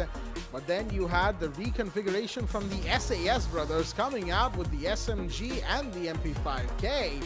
Completely unstoppable, but only to make one of the biggest mistakes that they have this entire game, which was in first floor meeting and first floor kitchen and dining, excuse me. They just left site completely unwatched. They went for a big extended roam all the way all over the building, and they forgot their own basics, sight. They completely left site, just completely unwatched, unreinforced, nothing. And the attackers just got in, took full advantage of that. And not only that, they won that round so well that it gave them the momentum to push ahead with upcoming rounds. That knife from Drish. You never get tired of seeing that, ladies and gentlemen, as it was match point for Nat, and there was only nothing actually to stop them, because again, the mainstays push resulted in one body loss, then two, then three, and then it all came down to the back end push from the remaining members of the team, which ended up being Allegiance's downfall. And with all of that being said, that's going to do it with the Relive the Moment segment that we were going through just a second ago, me and Baba Gusta, of course. But we'll be taking a quick break before we come back with the next and final game of the night. Statics Gaming will be coming back live on our screens, taking on Nevermind Esports, and we will see that, a very exciting game, in just a quick moment. Stay tuned.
Alrighty then, ladies and gentlemen, welcome back to the WD BLACK Esports Club Pro League for Rainbow Six Siege, supported by Ubisoft and in association with ACT Fibernet and AFK Gaming. I'm your host, Blackjack. Joining me is my co-host, Baba Gusta, and our admin, Eisen, as we are here for the final game of Day 2 of Division 3, and that is Status Gaming taking on Nevermind Esports on the map of Villa, which is an interesting map because Static Gaming, they played here yesterday and had a bit of a loss against Nat, if I do remember correctly. Yes, in fact, it is. I just went back on my data, ladies and gentlemen. Statics lost on Villa against Nat yesterday 7-5, even though they started trying to bring it back in the second half. And once again, they are on the defense on this map. Have they improved since yesterday? We'll find out. In the meanwhile, Nevermind Esports had a fantastic performance yesterday against, accidentally hit my mic there, against Wolframite Esports, who were completely dominated over as Nevermind Esports took that match on Villa 7-2. A fantastic set of games from yesterday have resulted, in this match today, as Nevermind Esports will be taking on Statics Gaming, and the bans on Villa are already underway. Statics are the ones on the defense. They have decided to ban Thatcher. No surprises right there. Another day, another Thatcher ban, while the Jackal will be banned on the other side from Nevermind Esports. Again, not too surprising, all things considered. Valkyrie will be the third ban of the map, the first ban on the defense from Nevermind Esports, and Status Gaming have the choice, the option of the final ban of tonight. The last ban on the defense, they have an option, and quite a few options, in fact. And as the timer ticks down, they will, in fact, ban the Mira, deciding not to play with the Spanish defender. Both the Spaniards, in fact, have been banned today. And that is going to leave Maestro, Wamai, Jaeger, and all of those other operators in the lobby tonight. As we'll move into round one, let's have a quick look at both of the rosters that are here in the lobby for us today. From the side of Nevermind Esports, we've got Moose, Sonic, Beam, That Dude, and Ohm. And from the side of Statics, we've got Kuntal playing today, Unknown Gamer, Lame Jokes, Kenny Scrub, or I guess that's how you pronounce his name, and Phantom. We will be going into second floor, Aviator, and Games Room in round one, and I've kept the man from the mic long enough. Baba, let's go. Well, let's go. Let's start it off with the third match, Statics versus Nevermind on map Villa. We do see a 6 pick coming in from the defenders, as we see Lane Joke switching from the Alibi to the Bandit. Now, second floor AVG will be the site. Their main focus is to make sure that they won't open up the walls on the Vault Room. Maybe their plan of attack would be either on second floor reading, knowing the fact that the Mira has been banned. So with her with the important operator Mira being banned, they can be able to just only worry about the access ways right from the reading room towards the aviator room and the main stairs, in which you might be able to see a Vamai's deployable shield followed up with some of the denials of the utilities for the attackers. And yeah, we'll see when we will finish the loading phase. There you go. Prep phase will begin for Statics Gaming, as they will be the one defending, and now mind Esports on attack. And just as I was talking about it, Kenny with the Vamai, he'll be able to place his deployable shield right from the main stairs, followed up with the Vamai's magnets. With that, let's not forget about the smoke with this smoke gas canisters to be able to halt any pushes coming in from the attackers. Even if it's a rush, even if it's an execute, that operator is considered to be one of the most played operators till this date. With that, Unknown Gamer with the Melusi has an MP5 in hand. We did see some, nerves coming in as the T5 SMG goes through the hand of Oryx, whereas the Oryx, who had an MP5 in hand, will go to the Melusi. With that, action phase will be in play. We do see a total of 3 to 4 operators spawned in the fountain, as they will proceed to gain control of the second floor statuary room, maybe on the second floor master bedroom as well. Although they need to be careful of Super Kuntal, I believe, who is trying to contest right from the astronomy window. With that, we do see Moose taking quite a bit of damage, I believe, right from the prefab, in which Lame Jokes did, however, try to open it up. For a moment there, I thought it was the Jaeger was in, but Unfortunately, he wasn't. We do see the Bandit as well as the Melusi. Actually, there is Jaeger in the second floor statuary room. I do have to apologize for that, but that drone work will be able to provide useful information. The pre-fire comes in, and Kuntal with the perfect headshot will be able to eliminate Sonics. As the second one comes in as well, but an instant refrag comes in from Ohm as he eliminates Super Kuntal. A huge opportunity and advantage goes to the side of Static Gaming as Jaeger takes out the life of two players on the side of Nomad Esports. Flashbangs will come in. The Thermite successfully opening up the walls from the second floor sanctuary room will proceed to give their main focus on towards the side, although they do need to be careful on the red stairs in which the Melusi is prepped and ready. All she needs is that perfect information so that she'll be able to convert those informations into kills. With that, we do see a total of 2 deployable shield, one from the smokes, from smoke, and second from Bumai, A bomb has in been which located. the attackers will have to deal with that problem. With the push coming in from Sanctuary Room, the main focus is to get control of the Aviator Room, as that dude will be able to detect the malicious Banshee deterrent as Unknown Gamer decides to push from the Astronomy Room. With that, a minute is left for the attacks as Wamai is still holding from both the reading room hallway as well as the 90 hallway as well. To give the only problem that Wamai does not have would be the information, and looks like a lot of gunshots being replaced as Unknown Gamer decides to fall back and rotate back to the main stairs. And looks like Unknown Gamer will be able to find one. That dude who was playing as the Sledge won't be available. Already 3 players gone on the side of Nomad Esports as Moose and Ohm.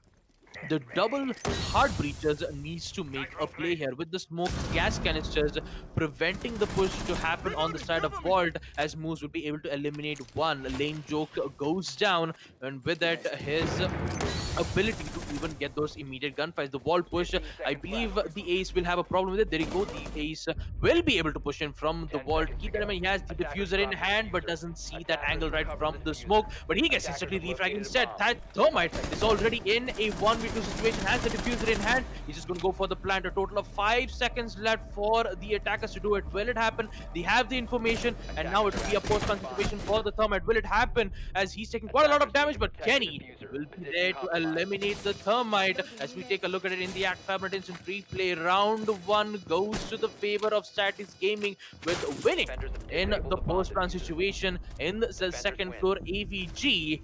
As we're going to proceed to round 2. What a great close counters that we did get to see from both the teams, especially the Jaeger getting 2 kills right from the statuary room when he get immediately refragged from the Thermite himself. While he was the only operator left, all he had to do was to just plant the diffuser, in which he did, but could not handle the aggression in a 1v2 situation. And with that round, we will proceed to round 2. Second floor trophy will be the side, and let's see how well the cookie crumbles. Second floor trophy and statue room will be the site of choice in the second round, ladies and gentlemen, as Kuntal is going to take the 6th pick out of the Ella into the Mozzie. All right, this is interesting. I believe this is one of those rare times where we will see Kuntal not. Attackers need to locate and defuse as many bombs as they can.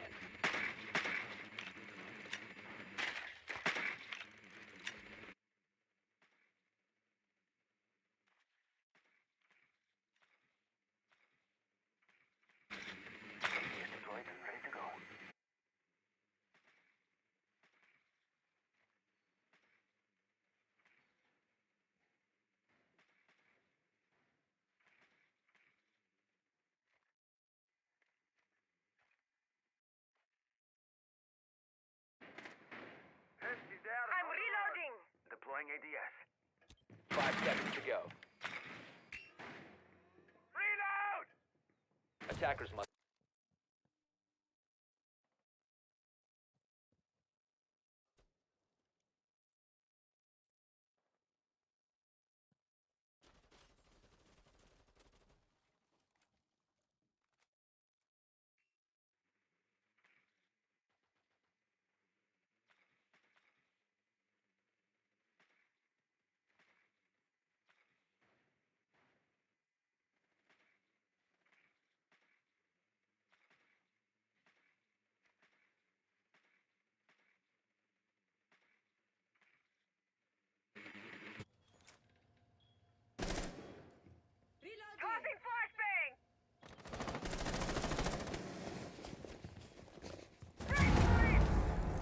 Cover me!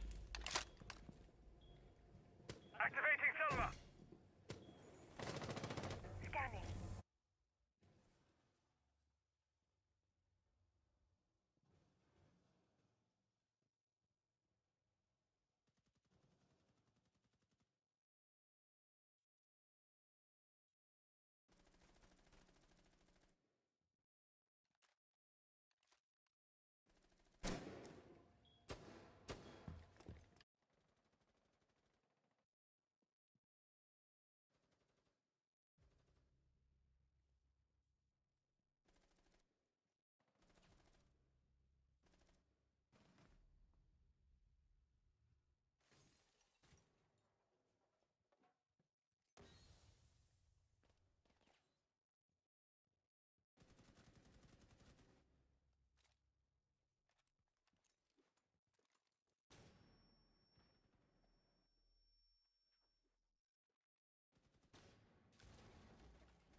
All device wall.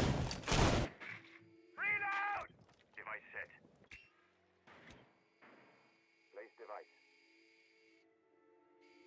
Device set.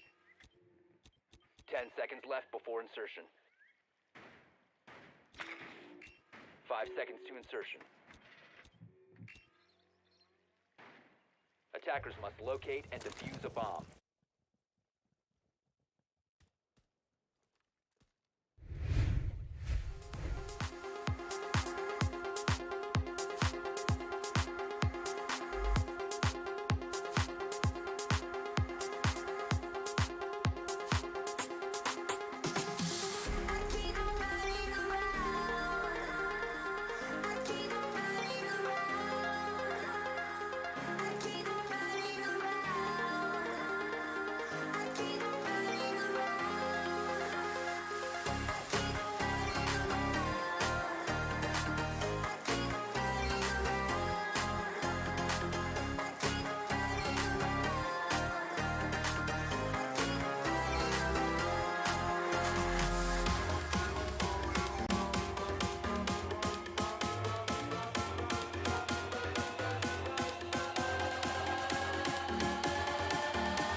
ladies and gentlemen.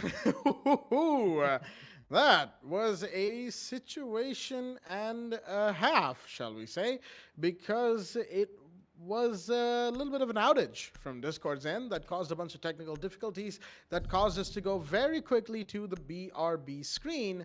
However, we are back with the game. 2-1 is the scoreline as we speak. And that third round that nobody got to see, unfortunately, for all of our viewers at home, it was taken by Statix Gaming. Even we're a little confused because for our ends, the Discord feed came back just as Statix won. So there's really not much we can say about that round other than it was probably a fairly close round between both teams. Although, again, we have no idea. Amad Esports right now have not taken the lead. Sadly, they did take the second round, and unfortunately for them, they could not come back and continue to take rounds in round 3, and that is why we'll be going into round 4 with Statix Gaming 2-1 up into the match count. And I'm going to have to pass the mic over to Baba really quickly because I have a little something to deal with on my own. And Baba, what do you think this match has in store for us? Well, round 4, quite surprising, we do see Statix Gaming win a total of 2 defending rounds in a row. Actually, I wouldn't say in a row because on round 2 on second floor trophy, Nevermind Esports did, however, recovered that round on attack. And then on second floor trophy in round 3, Statix Gaming did, get back, giving them in the lead 1-2. Let's see whose round is going to be in the favor of these specific teams. Fourth round, we do see lame jokes with the Electro Clause to make sure that the walls on both Games Room and Aviator Room will be electrified so that the hard breaches will have a lot of problems dealing with that. Raising our defenses. Perimeter defense active.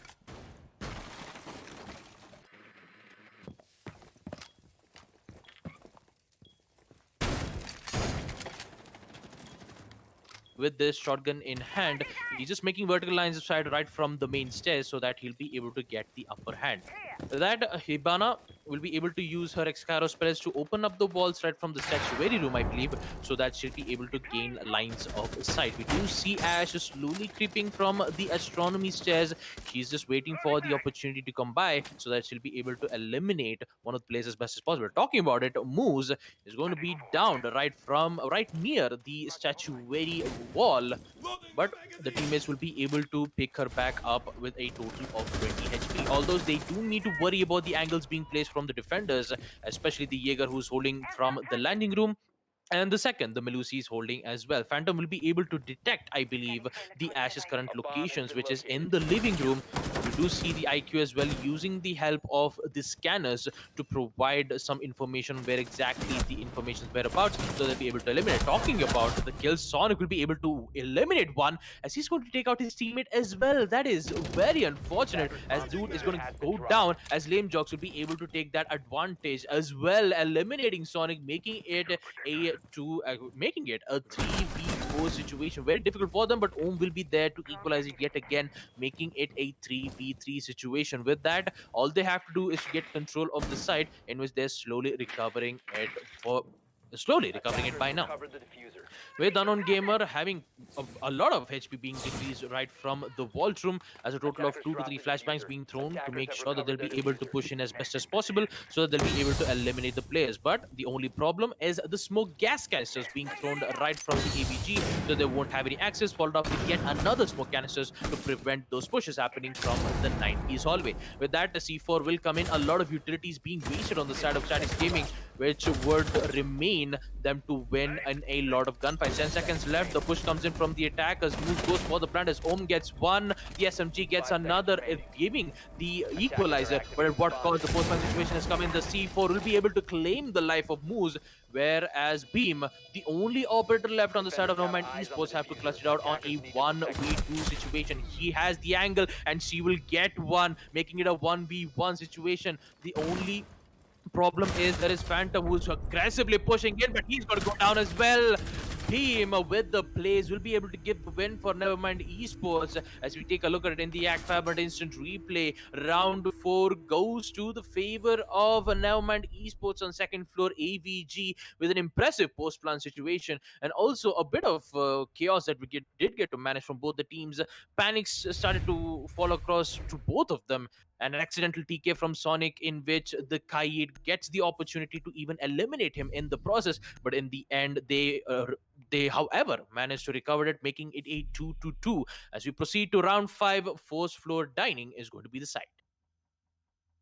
One thing, of course, aside from the TK from Sonic onto that dude, as Nevermind Esports had a little bit of a panicky situation, the other thing was Beam. He was practically handed that 1v2 on a silver platter from the side of Statics Gaming, ladies and gentlemen, because there was absolutely no need for the smoke and the Kaid to push up the way they did. Both of them could have just hung back. One could have gone for the counter defuse, the other should have watched the angle. It was about as simple as holding and waiting for the attacker to come in. The counter defuse would have gone off and you would have won the round. Worst case scenario, it's a 1v1 that you can still win. What did they do? They decided to go for a push to get the kill. Way too greedy for the kill, way too aggressive, and way too sure of themselves. That is what cost them the round. Nevermind Esports should not have won that round. After that team kill and after that failed push into sight, they should not have been allowed to win that round. But a faulty end round defense that has been Static's issue since a couple of matches now, along with being far too aggressive at the worst possible time, is going to cost them second floor AVG. They're now going to turn their attention, towards first floor dining to try and win another round on the defense. Static's defense is admittedly a little questionable, shall we say, and Nevermind Esports' attack has been pretty good. It has been good in general when it comes to Villa, because yesterday they dominated their Villa game against Wolframite. And I have been told to pronounce the R in Wolframite, so I'm gonna have to take that extra few milliseconds to actually do that, because the way I usually say Wolframite, usually I don't pronounce the R, but you know, it is what it is. Anyway, we will see Wolframite later on in, further Division 3 match days on stream, ladies and gentlemen. Right now, it is a 2-2 situation going into the 1 minute 55 second of this round. Ohm and the Hibana, that is of course Moose, currently inside of second floor bathroom. Gonna have to be careful, so does Sonic, because the 1C4 from below would mean the end for all of them. And Untitled Gamer is gonna start things out by finding one, but get taken down by Moose quickly, as that is a kill taken and a kill confirmed, and a refrag, confirmed from the side of, from both sides. C4 comes out from Kuntal, is not going to find anybody. Does a bit of damage to Ohm, mind you, and that is not even enough damage to stop him from making a push happen. Another C4 is ready and waiting, and that looks like it is Phantom C4 right there, sitting on the ceiling of sight, just waiting to be detonated. And there we go. Ohm is going to go down. Ironically enough, the IQ is going to fall to a C4 as Moose is going to be taken down as well. Bodies are falling, and Nevermind Esports' attack is not as sure of itself as they were in the previous one. And they are looking pretty shaky right now. They are trying what they can to win this round, but it is not looking good. The Mozzie gets away with that. Kuntal finds Beam, who was busy shooting the door open, and oh! Wall bang, ladies and gentlemen. That is a beautiful, beautiful wall bang from Kuntal. Just a spray through the wall, straight to the head. And he will be the one to close out that round, putting the side of Statics back in the lead, 3-2. Going into round 6, and we saw that in the ACT Fibernet replay. I forgot to call that out in the middle of all of that excitement. But round 6 will see us go back to Trophy and Statutory Room. Well, that wall bang will be able to give Statics Gaming the win that they need in round 5, but they need to keep the momentum going as we proceed to round 6. Lane Jokes with the 6th pick as he switches from the Bandit to the Kaid, followed up with Moose with his 6th pick, switching off from the Ace to the Thermite. Quite an interesting sequence that did get to see Ace being known Attackers for need to him being locate the and most defuse as many bombs as versatile they can. hard breacher of them all, will be 6th picked off from the Termite and the Bandit, in which he's considered to be one of the most greatest, the first operator in which he had the ability to trick the gadgets from the attackers, will be 6 picks off to the Kaid. With that, we are going to proceed to round 6, the final round for Statics Gaming on defense, and also their final first half round for both the teams. For a moment, after we do see a total of 3 utilities being placed. One, the Malushi's Banshee's 10 Deterrent, seconds the ADS's, the Barbed Wire, and also a deployable 5 shield seconds to right insertion. from the entrance of Sanctuary Room, which connects from the second floor master bedroom as well. But we'll see what kind of spawns, what kind of push that Nevermind Esports have in Attacker's bomb mind. diffuser has been With dropped. that, keeping in Attackers mind, have 2 recovered players the in diffuser. Fountain, 2 players in the Ruins. We might be a single player from the main entrance instead. But their main plan of attack is to get access from the second floor master bedroom. With that, Dronox will come in from the attackers. They are not going to waste any time at all giving them the information. And that dude who's playing as the Buck will be able to get the control on first floor dining. Although he needs to drone it out, make sure that there isn't any rumors presence being detected on the side of Statics Gaming. Knowing for the fact that Moz's P10 Ronin's explosive wall bang will be able to, produce fear for Nevermind Esports, and they need to be careful, they need to be attentive, they need to be cautious, or else Statics Gaming will be able to get the round win against Nevermind Esports. With that, Buck, hopefully with the Dronos being done, they'll be able to get the control off from the first for dying. Although there is both the Jaeger and Super Kutal who's playing as the Melusi is still holding down that specific angle, and also the Vulcan shield being destroyed right from the statuary entrance. It's going to be a time when that execute will happen on the side of Nomad Esports, unless and until if the Jaeger gets the early kill right off right off the bat. With that, a lot of minutes being wasted, and also not a bit of kills as I was talking about it. Unknown Gamer will be able to halt the push coming in from the laundry room, eliminating the Buck, followed up with an interesting exothermic charge being used to make lines of sight from the second floor master bedroom. Actually, it's not. He's trying to make sure that he'll be able to open up the downwards portion of it, in which he'll be able to gain lines of sight. Although there is an electro claw being made, he can only make lines of sight but cannot get the kill. And on the other hand, coming back to the first floor dining room, we see Unknown Gamer still strong, eliminating the second player of Nevermind Esports. The IQ won't be available in play, which leads to 3 players currently in hold of second floor master bedroom, as Kenny, holding the angle from the Astron, will be able to eliminate one, as Lame does the other, eliminating Moose, making it being the only last operator left on the side of Norman Esports, and needs to find a total of 5 players. With that, Super Kuntal thinking of being very aggressive with the smoke gas cans. He needs to wait for that smoke to dissipate, and West Beam will be able to eliminate it. But it's not going to work out well. Lame will be able to push in from the statuary room, will be able to give the win on round 6 second floor trophy, as we proceed to round 7, the role swap, where Statics Gaming will be on attack with Super Kuntal in the chat saying bro.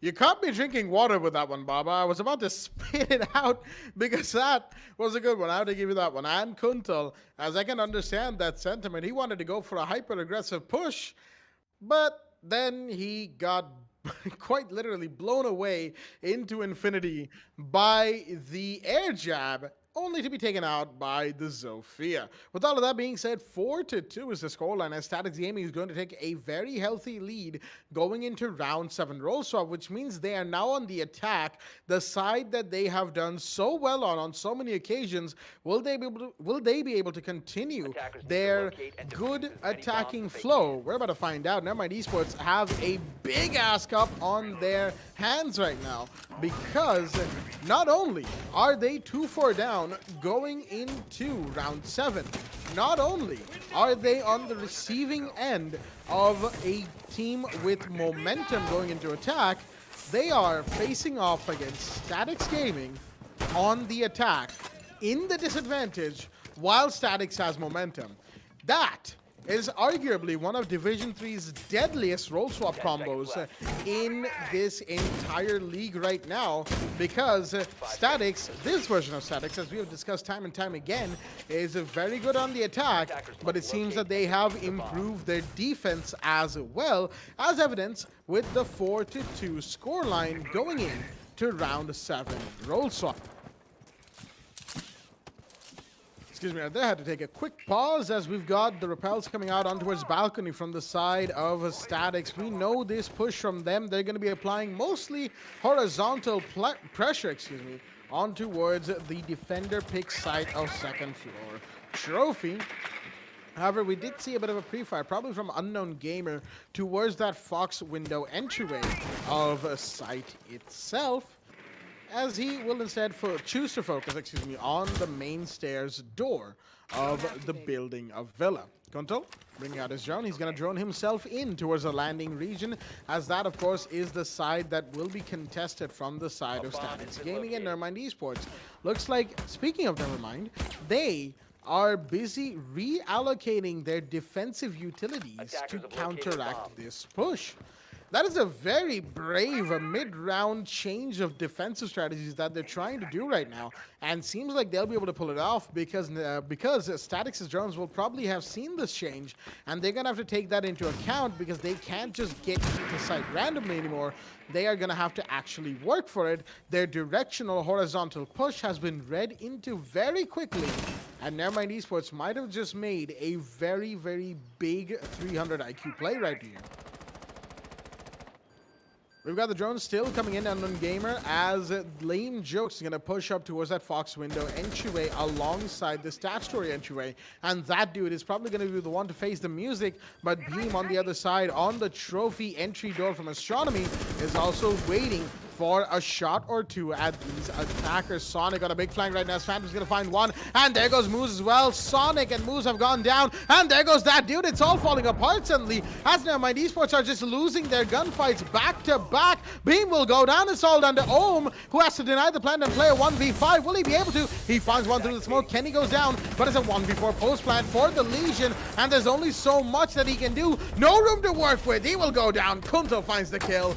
Ohm falls, and Statics takes round 7, and that, as we will see in the ACT Fibernet Edition replay, is exactly why Statics are so dangerous on the attack. Nevermind Esports did everything right. They adjusted their utility flow. They changed their direction of holding. They knew exactly what they needed to do and where they needed to look. And all of that in pure vein, because the side of Statics Gaming is nearly unstoppable. Once they start dropping bodies, once they establish a flow in the round, once they gain their momentum, they cannot be stopped, and that was very evident in that last round, as it is now 5-2 in their favor, and Nevermind Esports have an even bigger task up in their hands right now. It is going to be very tough for them. Can they bring it back? We're about to find out.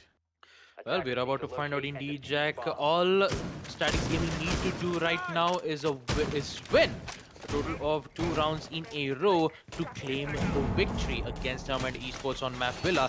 But talking about Nevermind Esports, looks like according to the strategy wise, looks like they're going to do it again with the same strategies, with the castle armor panels being placed. They're trying to make sure, like in the previous round, we did see some changes, especially the deployable shield as well as the ADS is being placed from the trophy room. We might be able to see Statics Gaming read it out perfectly well, knowing for the fact that they see a castle pick, they see a Jaeger pick, and also they will see the smokes with the deployable shield being placed right from the bathrooms as well as on the statuary room. With that, we'll see if Nevermind Esports will be able to defend this side yet again with the same strategies, as Statics Gaming will proceed to push in from the ruins. Total of 3 players will be pushing from the ruins, and surprisingly, neither one of the players will be spawned from the fountain. With Unknown Gamer, He'll just be able to drone out for his teammates, and I believe that would be the support player on the side of attackers. That would be Kenny, who is doing the drone work, making sure that they'll be able to find out the roamers, and they would mainly focus on the site as best as possible. Meanwhile, we do see Sonic taking quite a bit of damage right from the 90s hallway, and it would be Kuntal with the R4C taking a bit of damage from there, and Melusi will decide to just barricade right from the trophy entrance. With that, the Attackers have attackers will located a get bomb. a hold of the control of the AVG room, in which Lame Jokes will proceed to hold an angle from the 90s hallway. Although they do need to be careful of the vertical lines of sight being displayed on the side of Norman Esports, especially when they decide to push in from the astronomy stairs. But with the attackers proceeding to push from the AVG, as Kenny tries to throw his smoke grenade. Unfortunately, he'll be able to throw it right from outside, I believe. Yep, there you go. The smoke grenade will be thrown right from outside, and with that, one smoke grenade will be wasted on the side of the attacks.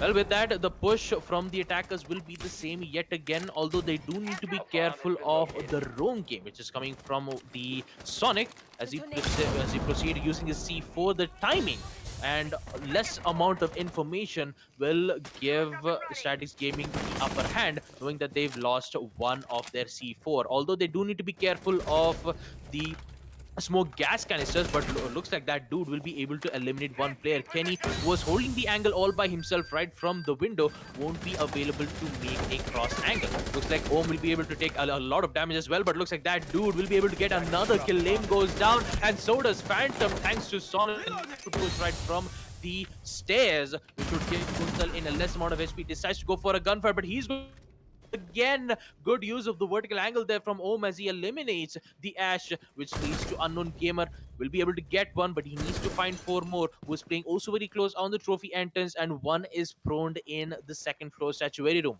Unknown Gamer, he needs to make this play, or else Norman Esports will have that hope, will have the motivation to make this match an equalizer. And Unknown Gamer should not make this happen, but unfortunately won't be able to see that vertical lines of sight being given from home, as Nevermind Esports will win round 8 on second floor trophy. As we take a look at it in the ACT Fibernet instant replay, although the C4 from the Melusi did not get the connect towards the attackers, although it did give her the angles in which she was able to eliminate one, followed up with Om getting a total of 2 kills right from the exact same spot to give them the win. And with that, round 8 goes to the favor of Nevermind Esports. And with that, as we proceed to round 9, second floor AVG will be the site, and let's see if they'll be able to equalize the round yet again. Something that all of us as casters here in the WD BLACK Esports Club Pro League, ladies and gentlemen, say time and time again, Foxy, me, and Babagusa, is that you cannot be repetitive at all. You cannot do the same thing twice even, because your enemy team will read into it. It doesn't matter what division it is.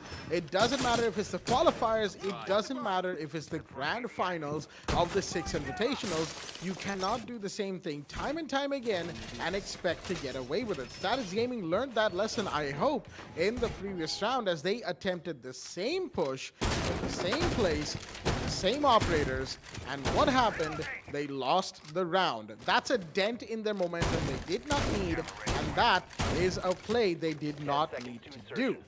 And I do apologize if I sound like I'm being overly critical of Statics Gaming, ladies and gentlemen, but it's just the fact that, you know, a team of their kind, you don't expect them to be making these sorts of mistakes, being repetitive and not watching their flanks, lacking in the intel sides. A team like this shouldn't be making mistakes like this. And while an argument can be made of having a bad day, you know, even then, some of that needs to be covered. Anyway, enough about Statics Gaming's previous round. Let's see them take this round. Maybe, maybe not. Maybe Nevermind Esports will be taking this round. We're about to find out, as Nevermind Esports have gone to second floor AVG here on round 9.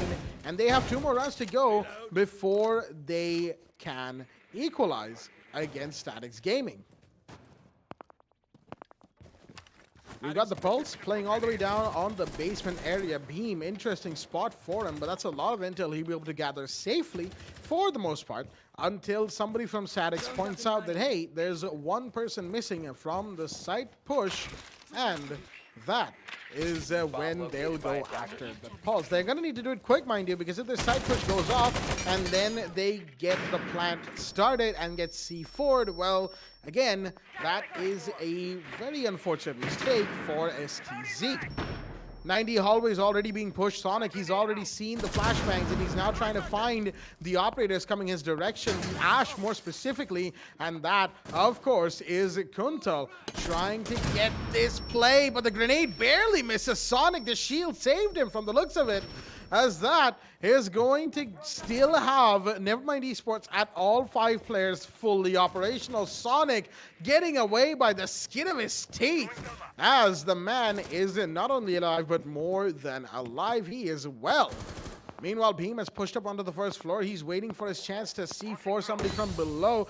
Be it the planter, be it somebody standing still for too long. He sees the opportunity. He will take it, as Lame Jokes is going to make his way onto study balcony. The only one to go in that direction after quite a while of Statics Gaming's push moves. And Sonic are going to go down over Kuntal. Beautiful double play from him, as Lame Jokes is going to find that dude, and the plant is going off from Phantom. This is gunfight strength. However, that is the smoke trying to deny, and he'll be taken down quickly as Unknown Gamer takes one for himself. The planter, is he going to go down? Not quite. Beam has used up a C4, and he missed the bullets. Unfortunate, but the plant will still go down, and it's a post plant. 1v4, make that a 0v4. He found Lame Jokes, only to be refragged by Super Control down below with the M45 Musoc. Excuse me right there. With the 5.7, I had the wrong gun in mind. As we'll see that in the ACT Fibernet instant replay. Round 9 goes the way of Statics Gaming, and they will now go to match point 6-3 in their favor, as we are now in round 10, 1 round to go before they finish off this match. Well, with that, Statics Gaming will be on match point. An impressive play from Super Kuntal, getting a total of 3 kills, 2 in the execution rounds, and then in the final, where she whipped off her secondary pistol and headshots Beam right from the piano. With that, we do see a 6 pick coming in from Moose as he switches from the mute to the frost.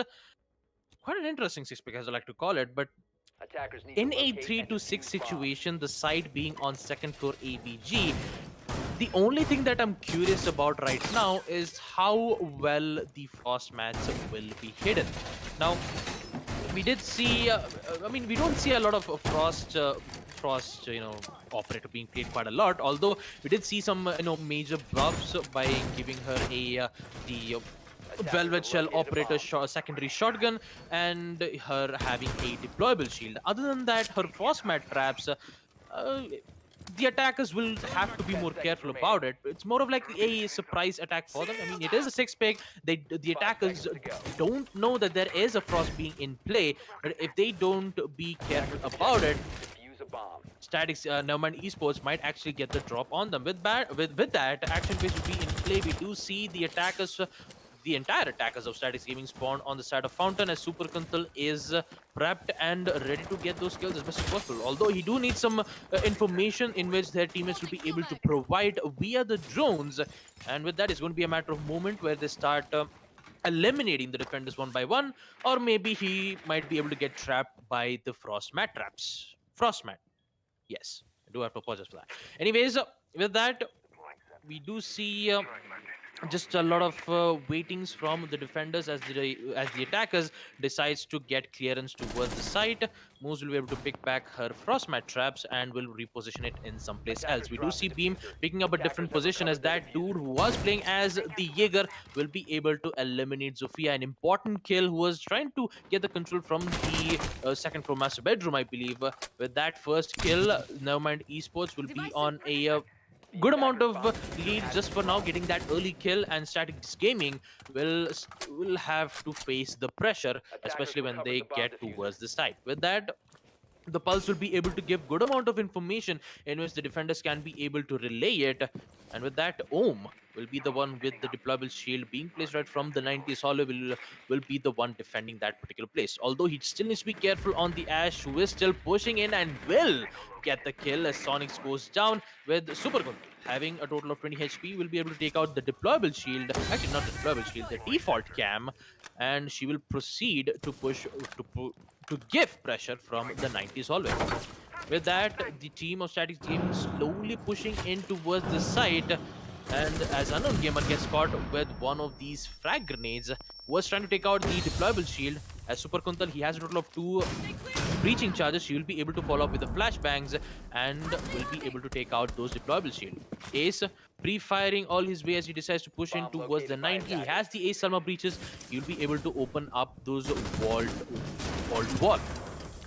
With that, it's going to be a matter of time where the attacker starts to push in as we proceed to the 40-second timer. The exact time where the attacker decides to push in, and Beam just went upstairs right from the piano. Doesn't see the push coming in as the smoke goes down, as Moose also gets another kill, eliminating Unknown Gamer right from the reading room.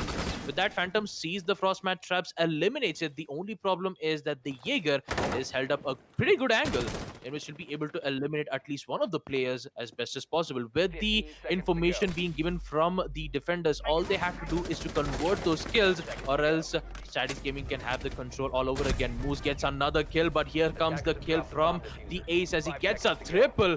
All he has to do is get back the diffuser, and he's not going to get it. So Frost will be there to save their team yet again by winning round 10. As we take a look at it in the ACT Fibernet instant replay, never mind Esports, they are not giving up just yet. As we proceed to round 11, Static Gaming is still on match point. The 6 pick did work out well in their favor, as the site will be on second floor trophy room. Will we see Static Gaming winning it out against Nevermind Esports, or will Nevermind Esports put this match on overtime? Well, we're about to find out which way this game is about to go, ladies and gentlemen. The Frost working out pretty well for the side of Nevermind Esports. Turns out sometimes a little bit of out-of-the-box thinking is exactly what you need. And this time, of course, they're not going to be doing that going into second floor trophy and stat story.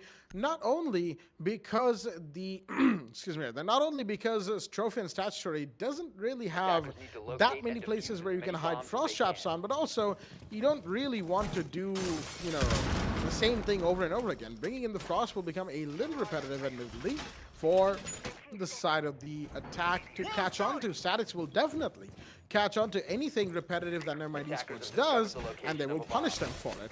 On the other side, Nevermind Esports right now, they are looking pretty strong, but can they make the comeback? Again, it's always a question of will it happen? It doesn't matter how strong a team looks, they are 2 rounds down in the deficit against the team who's on the match point. And unless, of course, Static Gaming is about to have a very bad couple of rounds up ahead, they don't really seem like they are about to lose these particular encounters. Kuntal, he's probably going to be looking to zoom into sight once again as it goes. Standard Ashmain stuff. We all know him. We expect this out of him, really, at this point. As the real question when it comes to Kuntal's Ashmain shenanigans is whether or not he's going to survive long enough. Oh, well, never mind. He won't. Sonic is going to make more than sure of that. I was about to say that the man is a coin toss as to whether or not he'll be super effective or if he'll just get refragged from 1 kill. This time, he will be neither, as he will go down to the Melusi early. And Sonic, he probably heard me from some sort of advanced telepathy and said, all right, he's talking too much about Kuntal. I'm going to shut him down right now. With all of that being said, that's a big early body drop from the side of Statics Gaming. They have lost Kuntal. That is very, very unfortunate for Statics Gaming, as Nevermind Esports will be more than happy with that result. Early body, not getting refragged onto at all. Very good result, as Sonic himself has gone down below on a little bit of a roam. He's got the C4 in hand too, so he could probably pull off some big brain plays if he is to, of course, go down that route.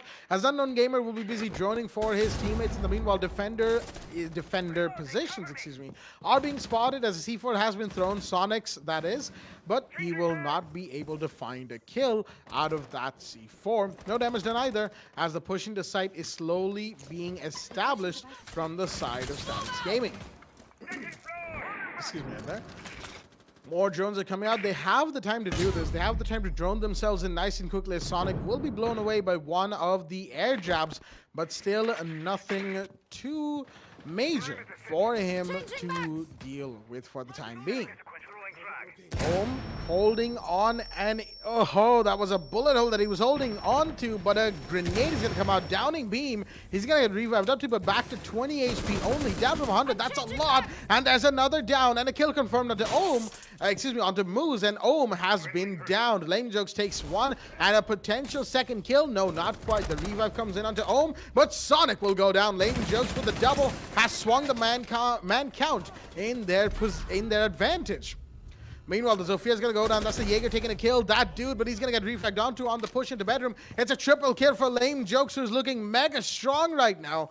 But does he know that there's somebody inside the bathroom? I don't think he does. Phantom's going to be going for the plant in the meanwhile. Lame Jokes, he's got to hold. Ohm is pushing up. Will he be seen? Yes, he will. It's the quad. Will he get the ace? The man is up for it. He's going to see the ice show, but it's Unknown Gamer to take the last kill. The ace will be stolen, and Statics Gaming will be stealing the map of Villa away from the side of Nevermind Esports. We'll see the final bits of that round in the ACT Fibernet Instant Replay as the match, the round, and the map goes to STZ.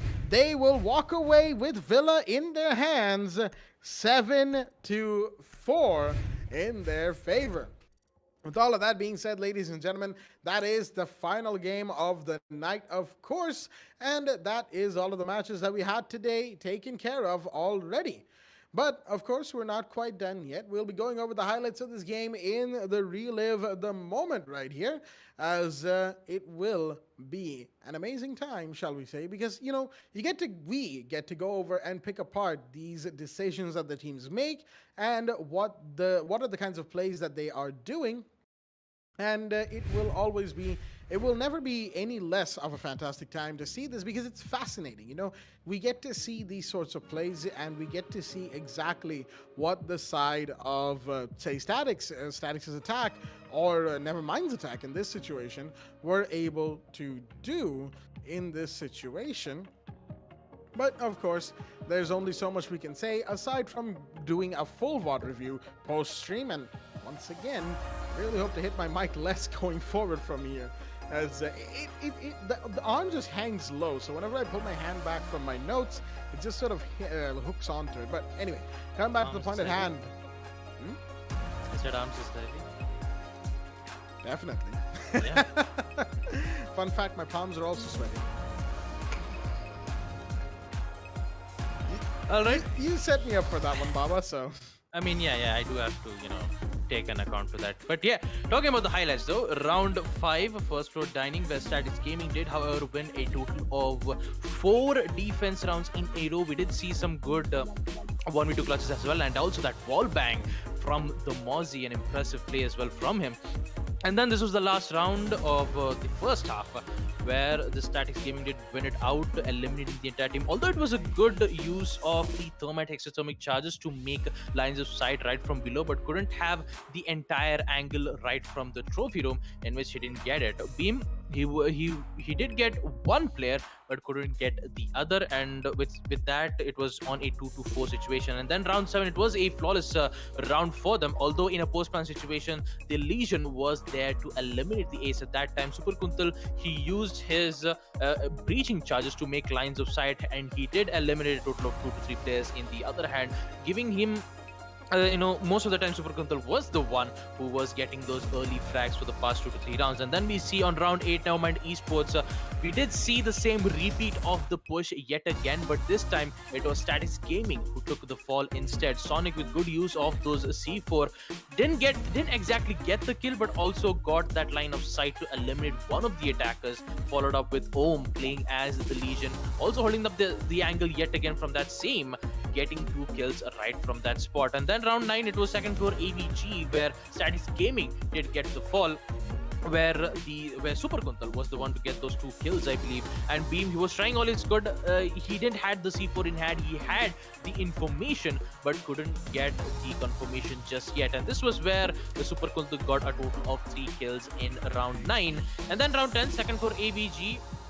Super Kuntal had a lot of problems yet again from that specific side. It was the same setup from the defenders. Most of the time, it was like, yes, we've made a problem. Let's fix it right now. And then they did it in round 7, round 8, and round 9 and round 10. It was just back and forth, back and forth. And this was where Moose almost got the kill but couldn't get the perfect confirmation of where exactly the last player was. And then this was the last play where we did get to witness Ace having a total of 4 kills, but unfortunately, almost when he was about to get the ace, Unknown Gamer was there to steal the ace from him. Although when it comes to Rainbow Six Siege, teamwork is important, but the man actually did get a total of 4 kills. But anyways, on the other hand, I mean, jokes aside, a wonderful performance being played on Static Gaming, and also Nevermind Esports. They did all they could on the attack phase. They had a little bit of problems, but in the defense phase, they they knew what their mistakes was. They even fixed their mistakes by going into the same site yet again.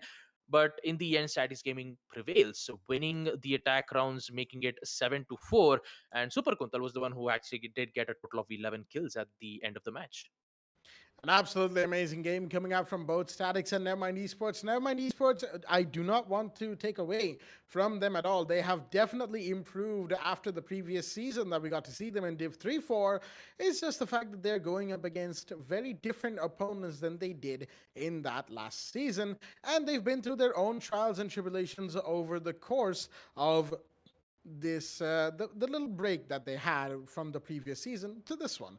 But with all of that being said, they are still performing well, and I do look forward to seeing them more and more as we will be done with all of the matches today as Naughty Indians versus Team Heat. I quite literally segued into the overview of the matches without even saying that I was going into the overview of the matches. Naughty Indians versus Team Heat, that was a match that was supposed to happen online, but it couldn't because of various technical difficulties that just happened to strike out of our control, ladies and gentlemen, and there was only so much we could do. The match happened offline. Team Heat, in a surprise twist of events, won that match on Oregon against Naughty Indians. While coming back to Oregon, it was Nat versus Allegiance, and while Allegiance tried as they might, Nat were the ones to walk away with a victory. Statics versus Nevermind Esports, on the other hand, happened on Villa. And again, Nevermind Esports, they did what they could, but Statics came out to be superior on most fronts. 7-4 to them on the map of Villa, as that will do it for the night's games, ladies and gentlemen. That has been it from myself, Blackjack, my co-host, Baba Gusta, and our admin Asin, as we will be shutting the stream down for tonight and coming back after 3 days. That is right, we're taking a little bit of a break from Diwali, and we'll be back on the other side. So we wish everyone a happy Diwali from ourselves here at the Esports Club, and we will see you on the other side of this 3-day break. Stay tuned, and good night.